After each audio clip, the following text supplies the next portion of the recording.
फिर तीसरी हमने कहा कि ये संस्कृति के लिए बहुत आवश्यक है कि गाय बचे, क्योंकि भारतीय संस्कृति का जो केंद्र है, देखिए संस्कृति और सभ्यता किसी भी देश की आत्मा होती है। संस्कृति और सभ्यता में बहुत थोड़ा सा अंतर होता है। वो अंतर क्या होता है मैं एक छोटे से उदाहरण से समझाता हूं और आप हमेशा याद रखें इसको। संस्कृति क्या है, सभ्यता क्या है। अगर यहाँ मंच पर मैं आपको एक कोई ऐसी महिला को पेश करूं जो मराठी स्टाइल की साड़ी पहने हुए हो, तो आप तुरंत देख के पहचान लेंगे कि ये मराठी है। अगर कोई एक महिला ऐसी आए जो बंगाली स्टाइल की साड़ी पहने हुए हो, तो भी आप पहचान लेंगे कि ये बंगाली है। अगर कोई महिला गुजराती स्टाइल की साड़ी पहन के आए, तो आप तुरंत पहचान लेंगे कि ये गुजराती है। अगर कोई महिला पंजाबी स्टाइल की साड़ी पहन के आए, तो भी आप पहचान लेंगे ये पंजाबी है। माने मैं क्या कहना चाहता हूँ, साड़ी बांधने का जो स्टाइल है वो संस्कृति है, और साड़ी जो है वो सभ्यता है।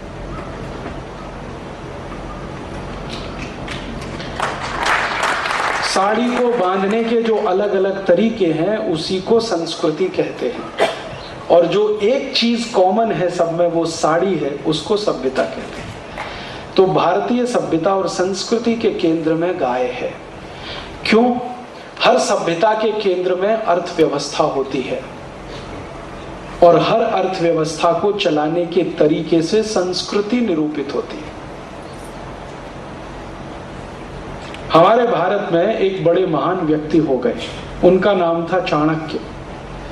चाणक्य ने एक सूत्र दिया है, बहुत सुंदर है। धर्मस्य मूलम अर्थम, अर्थस्य मूलम कामम। धर्म का मूल जो है ना वो अर्थ है, और अर्थ का मूल जो है वो कार्य है। अगर धर्म टिकाना है तो अर्थ को मजबूत बनाना आवश्यक है। माने जो देश में आर्थिक व्यवस्था मजबूत नहीं होगी वहां धर्म नहीं टिकता। धर्मस्य मूलम अर्थम, अर्थस्य मूलम कामम।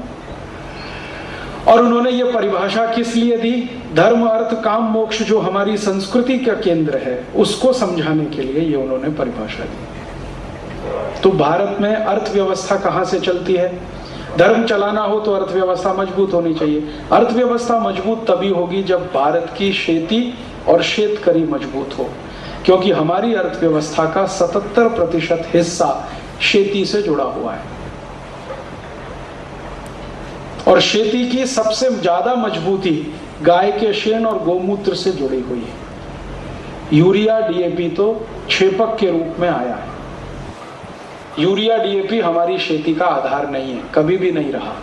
ये तो पिछले 40 साल में आया, और 40 साल में जिन लोगों ने इसको लाया उनसे भी मैंने बातें की हैं। ये बड़े बड़े जो कृषि विद्यापीठ खुले हुए हैं ना, इनके प्रोफेसर्स और इनके रिसर्च स्कॉलर्स को पूछा है कि ये यूरिया डीएपी आपने क्यों लाया? तो उन्होंने कहा हमने थोड़ी लाया, सरकार ने लाया। हमने तो भोंपू की तरह से गांव गांव में बजाया कि यूरिया वापरो, डीएपी वापरो। लाया तो सरकार ने क्यों लाया? तो कहते हैं कि यूरिया डीएपी बेचने वाली कंपनियां ही राजनीतिक पार्टियों को सबसे ज्यादा डोनेशन देती हैं। राजनीतिक पार्टियों को ज्यादा डोनेशन मिले तो आवश्यक है कि रासायनिक खत ज्यादा बिके। तो हर एक राजनीतिक पार्टी की सरकार जब आएगी तो खत बिकवाएगी।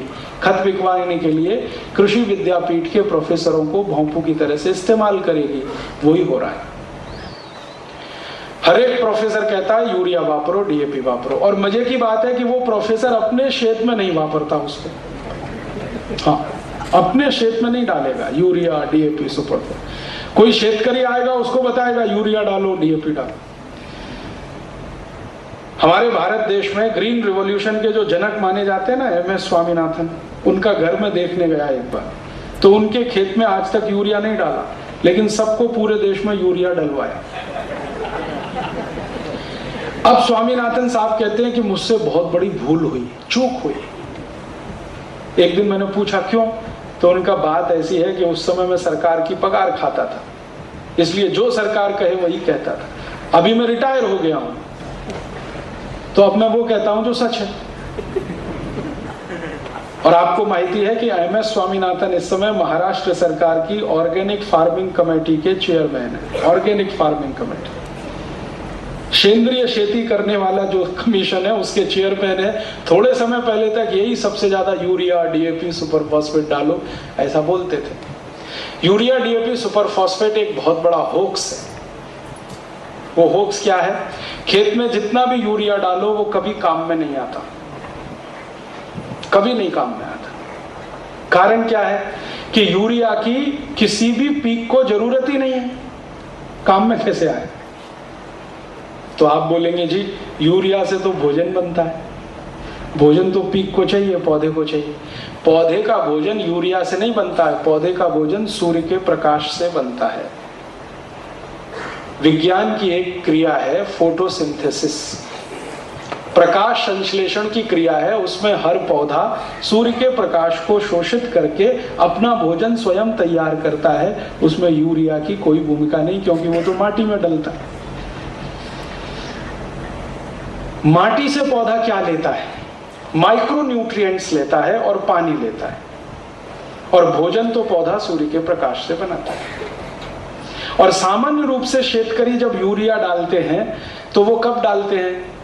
पेरनी होती है, फिर उसके बाद बीज डालते हैं, अंकुरण होने के 20 दिन के बाद यूरिया डालते हैं। और विज्ञान का नियम यह है कि पौधा 20 दिन के बाद सूर्य प्रकाश से भोजन लेना शुरू कर देता है। तो यूरिया तो अनयूज्ड, बेकार पड़ा रहता है। फिर ये करता क्या है यूरिया? ये यूरिया खेत की माटी में जब जाता है तो छोटे छोटे जो कीट होते हैं, जंतु होते हैं, माइक्रोब्स जिनको कहते हैं, उनको मार डालता है। हाँ, आप कभी यूरिया का प्रयोग करिए। क्या हमारे खेत की मिट्टी में जो छोटे छोटे जीव होते हैं उनमें से कुछ तो आंख से दिखते हैं, कुछ नहीं दिखते हैं। जो आंख से दिखते हैं उसमें से एक है गांडूल, अर्थवॉर्म। उसको पकड़िए और उसके ऊपर यूरिया डालिए, 3 मिनट में तड़प तड़प के मर जाता है। तो जब हम टनों टन यूरिया डालते हैं तो गांडुल मर जाता है, और गांडुल जैसे करोड़ों जीव मर जाते हैं। उनके मरने के बाद क्या होता है कि मिट्टी में वो डिकम्पोज हो जाते हैं, मिल जाते हैं। तो उन गांडुल के शरीर में जो माइक्रो न्यूट्रिएंट्स हैं, सूक्ष्म पोषक तत्व, वो मिट्टी को मिल जाते हैं, और इसलिए 1-2 बार पीक अच्छा आ जाता है।